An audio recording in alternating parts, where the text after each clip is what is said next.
Sul everyone! The Sims has always been a really popular series since its very first inception way back in February of the year 2000. Since then, this massive household title hasn't shown much decline in player engagement over the last 2 decades. Why is this the case? Why have the Sims games remained as popular as they are, while others have fallen by the wayside? And what is it that keeps its diverse player base satisfied and smiling to this day? I would argue that the answer lies in what The Sims actually is, in terms of its classification as a game. If you Google the official answer, as I have done just now, you will read that The Sims is a social simulation video game. This label certainly isn't wrong, as in The Sims we create characters, form relationships, and certainly socialize with an untold number of NPCs. However, the title of social simulation isn't a complete enough definition, I think. The Sims is probably the most detailed simulation of modern living that exists, not just in the context of a video game, but as a life simulation in general. Perhaps if nothing else, The Sims is really just a Godhood simulator when you break it down a little further. Let's start with the Create a Sim menu. At the beginning of any good Sims playthrough, we start by creating a human being. We can physically mold their bodies in thousands of permutations as if we were all plastic surgeons in training. Once we feel satisfied with the physical appearance of our Sim, we can then move on to selecting out their entire wardrobe for them. We choose what they will wear when they're lounging around at home, what they'll wear to formal occasions such as parties, weddings. In addition, we also decide what they'll wear when they go to sleep and when they take a dip in the pool, and lastly, we can also choose the kinds of outfits that we believe to be appropriate for cold or hot weather. Accessories like earrings, watches, and tattoos are also available for us to assign to our Sims. Once we are, again, happy with the outward appearance of our Sim, the true godlike customization can begin. Here we create and design the minds of our Sims by instilling within them an aspiration, a goal for them to chase and live for. Perhaps we wish for our Sim to be the more creative type, and so we want them to chase the dream of becoming a famous author. Another Sim might be more family orientated, and so they'll desire to start a family and have lots of kids. Sims can be inspired to aspire to a broad range of areas, each of which contains within it a more specific goal or motivation, like the desire to have a specific career or live in a certain neighborhood. Whatever the case, it's up to us and nobody else to shape their spirits, as we the players have ultimate power in this regard. Lastly, we choose what traits our Sims will possess, and according to said traits, we also determine what they will like or dislike. Perhaps our Sims enjoy music but detest reading, or maybe they enjoy flirting with everyone and anyone, but ultimately they're too afraid of commitment to establish a formal relationship. We can even go as far as to make our Sims evil, highly jealous of others and their possessions, and to top off the red flag pyramid, perhaps they're even a vegetarian. What has always kept me interested in The Sims has always been about the supreme level of customization that is at our fingertips when it comes to creating Sims, their homes, their relationships, and perhaps even the circumstances of their deaths. Circling back to why the Sims franchise has remained so bloody popular, I think one of the biggest aspects which appeal to players is the very detailed level of customization, or to put it perhaps more bluntly, total and complete control. As players, we have the ability to directly control absolutely every aspect of our Sims' lives, and it's fascinating to ask ourselves questions about why this might appeal to us when playing the actual games. The Sims is ultimately a video game. It isn't real. And I have to mention that fact. With our supreme power, we can act on fantasies which we could never act on in real life. Perhaps you are in an unfulfilling relationship and you imagine what it would be like to cheat on them with a stranger. Perhaps you go so far as to mod the Sims to enable murder and drug use, so as to scratch that morbid itch that lies dormant within all of us, which our rational mind keeps at bay. At least, most of the time. Another thing that many friends who tell me who play the game and what we found ourselves doing in The Sims at least a dozen times, is creating a sim which for all intents and purposes resembles ourselves, but not just a copy of who we are and what we might look like, but a perfect version of ourselves. A version of ourselves which possesses traits we think best resonate with us, and perhaps physical features which we certainly desire most to have in-game, but perhaps we are limited in our ability to look and act that way in reality, for any number of reasons. I'd be fascinated to hear your guys' thoughts on this topic of creating the perfect version of ourselves in The Sims, as we all aspire to a diverse range of dreams and goals across all aspects of life. For those of us who want to become doctors, The Sims has us covered. For those of us who want to become police officers, The Sims has us there also. It's undeniable to stipulate that having an earning career is a common primary aspiration for people in our modern society. Not just getting an education and subsequently a career, but also engaging in our hobbies and passions for those of us unlucky enough to have to work a job we don't particularly enjoy.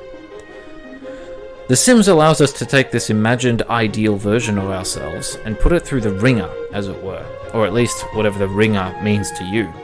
In The Sims, we can simulate moving into a home, furnishing it within budget, and working up the ladder of a broad range of careers, none of which requires a cover letter with an attached resume. We can earn money to buy material goods and keep the lights on by paying the electricity bills. Or perhaps save money to move our household to a more appealing home, which we couldn't afford at the start of the game. All of these little things exist in one form or another to keep our Sims happy and content with the life that they live, and I find that if my Sim is happy, then I am in turn happy. On the topic of what happiness even is in the Sim games, for those who don't know, it generally consists of keeping track of a series of needs that each and every Sim has, and these needs are basically your needs in real life, interestingly enough. The basic ones anyway. The in-game needs are as follows: hunger, social, bladder, fun, energy, and hygiene.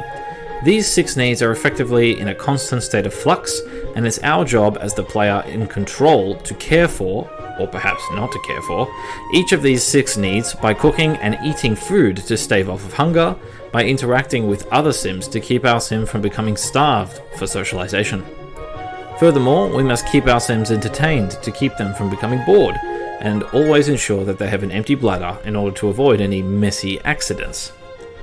Lastly, we make sure our Sims have showers, brush their teeth, and finally get enough rest to keep their energy levels from falling so low that they end up falling asleep in the middle of the sidewalk. I actually just had this thought right now as I'm writing the script at like midnight on a Friday. Isn't it interesting to think about how emotions operate in the Sims universe? For instance, we've mentioned happiness as being the product of simply having your base 6 needs met, and that's literally it. That's the key to happiness. In real life, philosophers spend their lives deep in thought, arguing with talk show hosts about what it truly means to be happy, when in reality, apparently, the Sims have actually had the answer this whole time.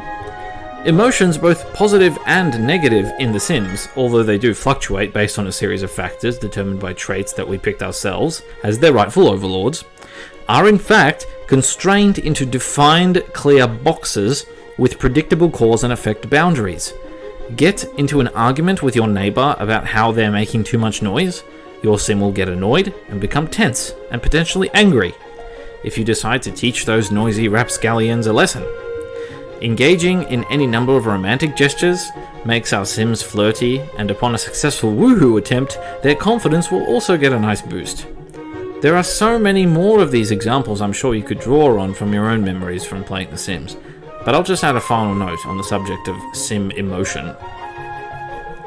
Thanks to the previously mentioned emotional boundary line, we as players are given yet another tool of control over our Sims, and that is our ability to manipulate those emotions to make them feel a certain way if we should so choose. Perhaps what The Sims does best in terms of its simulated depiction of the modern life cycle is just that, the cycle. Although less complex than true reality, it's still pretty on point when it comes to the rat race.